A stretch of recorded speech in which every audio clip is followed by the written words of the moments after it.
আমন্ত্রণ জানাচ্ছি প্রবাস কণ্ঠ রাতের বুলেটিনে পাওয়ার্ড বাই জেএনজি কার্গো। শুরুতেই জানিয়ে দেব আজকের প্রধান শিরোনামগুলো। মালয়েশিয়ায় সন্ত্রাসী হামলা, নিরাপত্তার চাদরে পুরো দেশ ঘোষণা স্বরাষ্ট্রমন্ত্রীর। সরকার বসে থাকবে না, হামলার পর কঠোর হুঁশিয়ারি মালয়েশিয়ার সফররত প্রধানমন্ত্রীর। এবং মালয়েশিয়ায় বাংলাদেশিদের কাজ ও বেতন না দেয়া কোম্পানিকে যেতে হবে লেবার কোর্টে। দেখছিলেন শিরোনাম, এবার বিস্তারিত।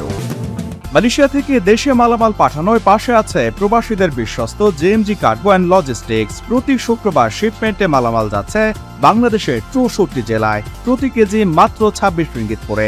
মালয়েশিয়ার যে কোনো প্রান্ত থেকে মালামাল পাঠাতে যোগাযোগ করুন 95 জালান্তুন এইচএসলি সিটি সেন্টার, কোতারায়া ব্যাংকক ব্যাংকের পাশে, অথবা ফোন করুন স্ক্রিনে দেওয়া নম্বরে।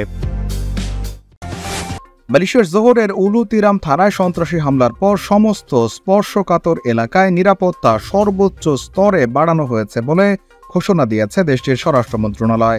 ইতোমধ্যে গ্রেপ্তার করা হয়েছে 7 জনকে। বাকি চিহ্নিতদের গ্রেপ্তারে অভিযান অব্যাহত রয়েছে। শুক্রবার এক ফেসবুক পোস্টে স্বরাষ্ট্রমন্ত্রী দাতুশ্রী সাইফুদ্দিন নাসুশন ইসমাইল বলেছেন, এই ঘটনার বিষয়ে সম্পূর্ণভাবে অবহিত হওয়ার পর আরও তথ্য জানানো হবে। তিনি বলেন, আমি আত্মবিশ্বাসী যে পুলিশ এই ঘটনার একটি পুঙ্খানুপুঙ্খ তদন্ত শুরু করেছে। সমস্ত ঝুঁকিপূর্ণ স্থানের নিরাপত্তার দিকগুলো ক্রমাগত সর্বোচ্চ স্তরে বাড়ানো হবে। তিনি বলেন, ইনশাল্লাহ আমি ঘটনার পূর্ণাঙ্গ তথ্য পাওয়ার পর একটি বিবৃতি প্রকাশ করব। সূত্রের বরাতে মালয়েশিয়ার স্ট্রেট টাইমসের প্রতিবেদনে বলা হয়েছে, গতকাল রাতে 2:30টার দিকে জোহর রাজ্যের উলু তিরামের থানায় এক সন্ত্রাসী ঢুকে পড়েন। এ সময় দায়িত্বরত এক কনস্টেবলকে গুলি করা হলে তিনি ঘটনাস্থলে মারা যান। গুলির শব্দ শুনে ঘটনাস্থল পরিদর্শনে আসেন আরেক কনস্টেবল। এরপর প্রথমে গুলিবিদ্ধ কনস্টেবলের বন্দুক নিয়ে তাকেও গুলি করে হত্যা করা হয়।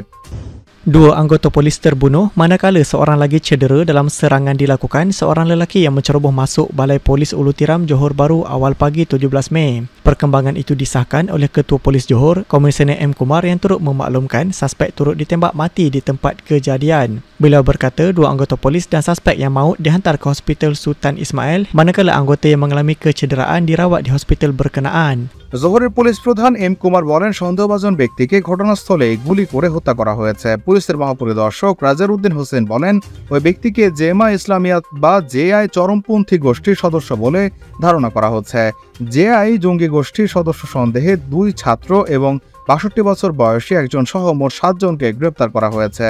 তাদের মধ্যে 5 জনই ওই বন্দুকধারী ব্যক্তির পরিবারের সদস্য। 62 বছর বয়সী লোকটি তার বাবা।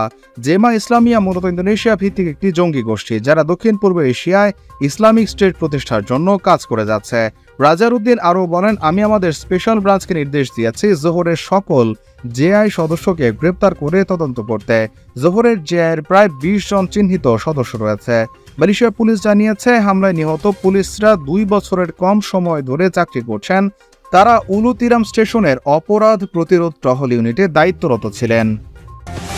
মালয়েশিয়ার প্রধানমন্ত্রী দাতুশ্রী আনোয়ার ইব্রাহিম বলেছেন, মালয়েশিয়ায় বিশৃঙ্খলা সৃষ্টির চেষ্টা করলে কোনোভাবেই ছাড় পাবে না তারা, তাদের বিরুদ্ধে কঠোর ব্যবস্থা নেওয়া হবে। আজ ভোরে জোহর বারুতে উলু তিরাম থানায় হামলার বিষয়ে মন্তব্য করে প্রধানমন্ত্রী আরও বলেছেন, তিনি পুলিশের সমস্ত প্রচেষ্টাকে গভীরভাবে পর্যবেক্ষণ এবং সমর্থন করছেন এবং জনসাধারণকে কর্তৃপক্ষকে তাদের সম্পূর্ণ সহযোগিতা দেওয়ার জন্য অনুরোধ করেন।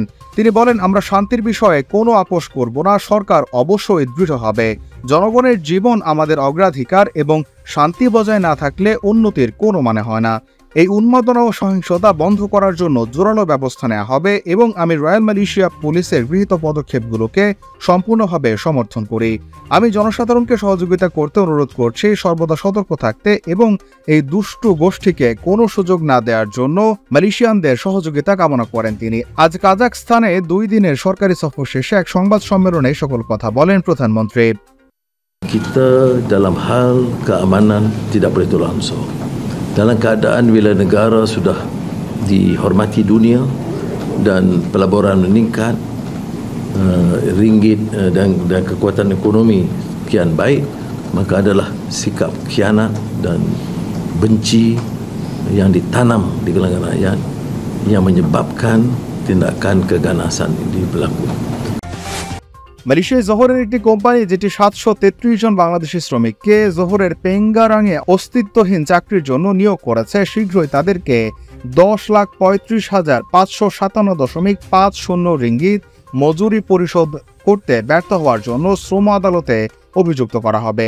মালয়েশিয়ার মানব সম্পদ মন্ত্রণালয় কোম্পানিটিকে 45 দিন সময় দেয় এবং 5 ফেব্রুয়ারি পেঙ্গারাঙে দেওয়ান সারবাগুনা তামানবায়ু দামায়ের একটি আদালতে বাইরে আপোষের মাধ্যমে অর্থ প্রদান নিষ্পত্তি করতে সম্মত হয়।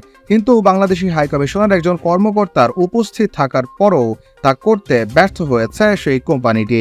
এই মামলার পর জোহরের শ্রম বিভাগ শ্রম আইন 1955 ধারা 69-এর অধীনে নিয়োগকর্তার বিরুদ্ধে সেকশন কোর্টে বিচার করার জন্য শ্রম আদালতের জারি করা আদেশ কার্যকর করার প্রক্রিয়াধীন রয়েছে। দোষী সাব্যস্ত হলে নিয়োগকর্তাকে প্রতিটি শ্রমিকের জন্য 50,000 রিঙ্গিত পর্যন্ত জরিমানা দেয়া প্রয়োজন হতে পারে। এমনকি অপরিশোধিত মজুরির পরিমাণ ছাড়াও প্রতিটি শ্রমিককে 50,000 রিঙ্গিত পর্যন্ত দিতে হতে পারে সেই কোম্পানিকে। আজ মন্ত্রণালয় এক বিবৃতিতে এ সকল কথা জানিয়েছে।